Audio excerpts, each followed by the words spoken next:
मैं तो स्वागत करूंगा अगर बुआ जी इस कदम को उठाती हैं। तो क्यों जो है बहन जी ने बुआ जी ने जो ये निर्णय नहीं लिया कि वो चंद्रशेखर को साथ लेके आती। मैंने काफी बार प्रयास किए, लेकिन अगर अब भी मेरी तरफ से रास्ते खुले हुए हैं, अगर वो गठबंधन के लिए कहेंगी तो मेरी तरफ से रास्ते खुले हुए हैं, मैं बिल्कुल स्वागत करूंगा। जी, मैं ये कह रहा था तो बहुजन समाज पार्टी के साथ भी कोई तालमेल की गुंजाइश है, क्योंकि दलितों के वोट बटेंगे। वो भी दलितों के वोटों की दावेदारी करती हैं, आप भी उनमें काम कर रहे हैं, तो ये कैसे हो फिर? मेरी आवाज आ रही है सर? जी बिल्कुल आ रही। अब देखिए सर, आ रही है क्या? हाँ आ रही है। जी, मैं बिल्कुल आपको स्पष्ट कर दूं कि बिल्कुल गुंजाइश है, पूरी गुंजाइश है। और मैं तो स्वागत करूंगा अगर बुआ जी इस कदम को उठाती हैं। मगर सर मुझे ये कहना है, जब आपने बात छेड़ी और आपने छेड़ दी सबसे पहले बुआ जी के बारे में, मुझे सर पता नहीं क्यों ऐसा लगता है कि बुआ जी जो हैं वो किसी परेशानी में।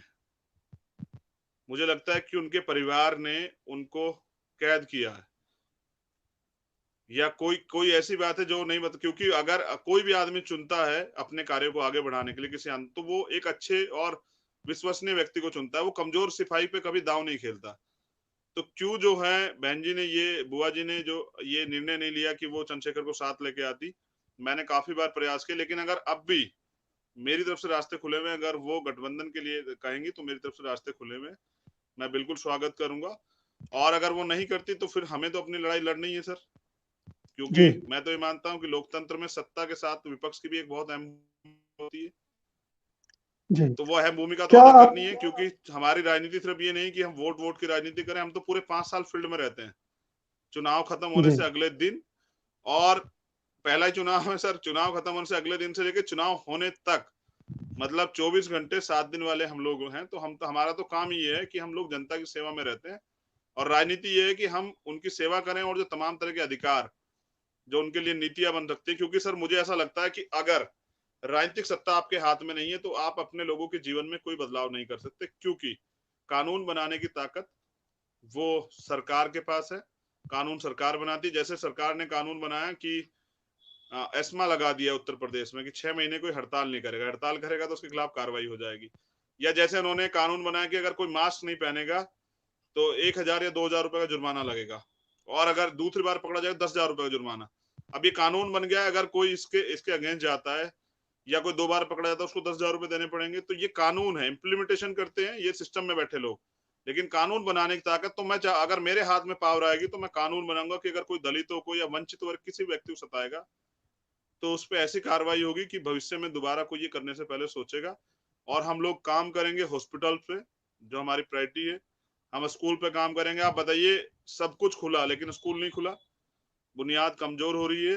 जो लोग किराएदार हैं उन पे रोजगार नहीं है, लॉकडाउन सरकार ने लगा दिया है, वो बेचारे भूख से मर रहे हैं, मालिक को किराया नहीं दे पा रहे हैं, झगड़े हो रहे हैं।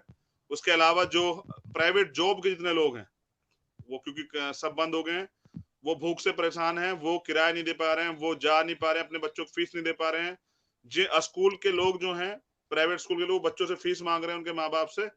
और जी ऐसे हाल में जनता पिस रही है उत्तर प्रदेश में। जी पेट्रोल जी। डीजल के दाम देख लीजिए, बिजली के दाम देख लीजिए। बिजली तो उत्तर प्रदेश में सोनों के तारों में आती है योगी जी के राज में। तो पूर्ण रूप से महंगाई की मार है, और जनता जो है वो लाचार है।